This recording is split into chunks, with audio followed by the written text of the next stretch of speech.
involved in the campaign.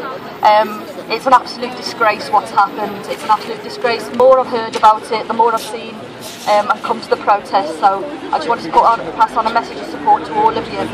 Some of the things that have gone on before these new welfare cuts were bad enough as they were, and this is an example of some of that that's already happened. The bureaucracy that's involved and the consequences of putting people under a huge amount of insecurity, fear, etc., which makes it almost impossible to live. Our housing workers branch covers housing associations and hostels across London, including St Mungo's, Peabody, etc. So we're trying to build our reps' knowledge and experience both in terms of what's going on industrially, but also what are the consequences of these cuts, and we will hopefully be in a better position to support the wider community and our members, because many of our members, like as is the case with PCS, are on benefits themselves. I'm a temporary worker, but I'm also on working tax credit, so the bedroom tax does actually affect me personally too. So there are consequences for workers, non-workers that are going on, even if this government is attempting to try to divide us and say that those who deserve and those who don't deserve.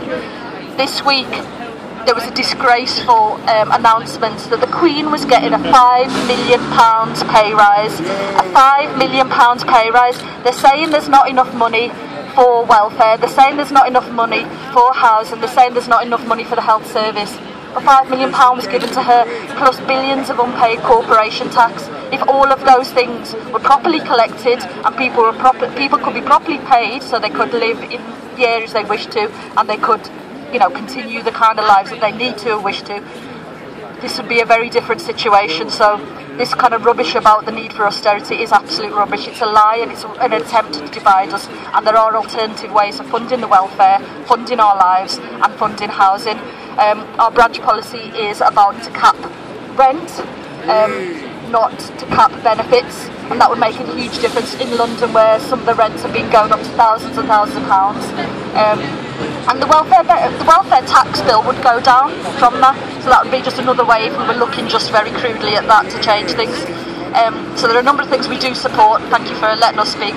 Our branch also supports the call for a general strike, and this might seem a small jump from talking about this and the welfare cuts, but the cuts are so huge.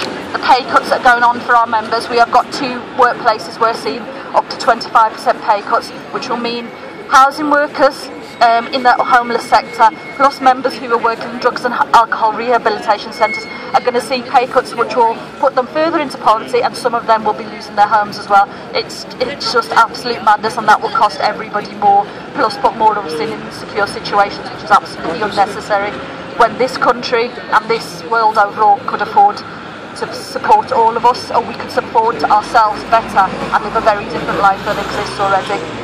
Just keep us posted, and we'll try and support this campaign as much as possible. Thank you.